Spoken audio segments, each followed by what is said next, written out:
SSLC ಪರೀಕ್ಷೆಗೆ ಖಾಸಗಿ ಅನುದಾನ ರಹಿತ ಪ್ರೌಢಶಾಲಾ ಶಿಕ್ಷಕರನ್ನು ಮೇಲ್ವಿಚಾರಕರಾಗಿ ನೇಮಕ ಮಾಡಿಕೊಳ್ಳದೆ ಅನುದಾನಿತ ಮತ್ತು ಸರ್ಕಾರಿ ಪ್ರೌಢಶಾಲಾ ಶಿಕ್ಷಕರನ್ನು ಮಾತ್ರ ನೇಮಕ ಮಾಡಿಕೊಂಡಿರೋದು ತಾರತಮ್ಯ ಧೋರಣೆಗೆ ಒಂದು ಸಾಕ್ಷಿ ಆಗ್ತಾ ಇದೆ. SSLC ಬೋರ್ಡ್ ಇತ್ತೀಚೆಗೆ ಭಾಳಷ್ಟು ವಿವಾದಕ್ಕೆ ಕಾರಣ ಆಗ್ತಾ ಇದೆ.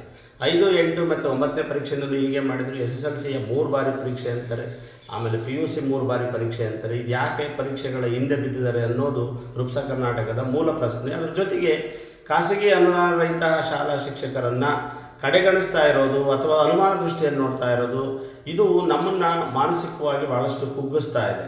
ಸೊ ಹಾಗಾಗಿ ನಿನ್ನೆ ನಾವು ಸಭೆ ಸೇರಿದಂಥವರು ಖಾಸಗಿ ಅನುದಾನ ರಹಿತ ಪ್ರೌಢಶಾಲಾ ಶಿಕ್ಷಕರ ಒಕ್ಕೂಟ ಮತ್ತು ಸಂಘ ನಮ್ಮ ನಿರ್ಧಾರ ಭಾಳ ಸ್ಪಷ್ಟವಾಗಿದೆ.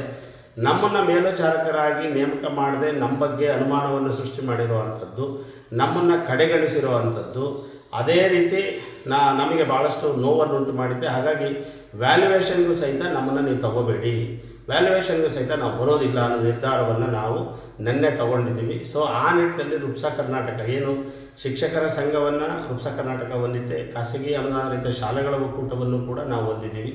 ಹಾಗಾಗಿ ನಮ್ಮೆಲ್ಲ ಶಿಕ್ಷಕರು ಒಂದೇ ಮನಸ್ಸಿಂದ ಹೇಳ್ತಾ ಇದ್ದಾರೆ, ನಾವು ಯಾವುದೇ ಕಾರಣದಿಂದ ಪರೀಕ್ಷೆ ಇದಕ್ಕೆ ವ್ಯಾಲ್ಯುವೇಷನ್ಗೆ ನಾವು ಬರೋದಿಲ್ಲ, ವ್ಯಾಲ್ಯುವೇಷನನ್ನು ನಾವು ಮಾಡೋದಕ್ಕೆ ಭಾಗವಹಿಸೋದಿಲ್ಲ. ನಮ್ಮನ್ನು ಮೇಲ್ವಿಚಾರಕರಾಗಿ ತಗೊಳ್ತಾ ಇಲ್ಲ ಅಂತಂದರೆ ನಮ್ಮನ್ನು ಅನುಮಾನದಲ್ಲಿ ನೋಡ್ತೀರಿ ಅಂತಂದಮೇಲೆ ವ್ಯಾಲ್ಯುವೇಷನ್ಗೆ ನಮ್ಮನ್ನು ಯಾಕೆ ಕರಿತೀರಾ?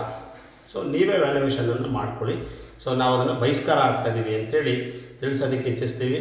ಸೊ ದಯಮಾಡಿ ಈ ರೀತಿಯ ಗೊಂದಲ, ತಾರತಮ್ಯ, ಮಲತಾಯಿ ಮಕ್ಕಳ ಧೋರಣೆಯನ್ನು ತಾಳ್ತಾ ಇರೋದಿದೆಯಲ್ಲ ಶಿಕ್ಷಣ ಇಲಾಖೆಯ ಅಧಿಕಾರಿಗಳು, ಇದು ಖಂಡಿತ ಖಂಡನೀಯ ಅಂತೇಳಿ ರೂಪ್ಸ ಕರ್ನಾಟಕ ತಿಳಿಸೋದಕ್ಕೆ ಬಯಸುತ್ತೆ. ಈ ಕುರಿತು ನಾವು ಮುಖ್ಯಮಂತ್ರಿಗಳಿಗೂ ಕೂಡ ಇವತ್ತು ಪತ್ರವನ್ನು ಬರೆದಿದ್ದೀವಿ.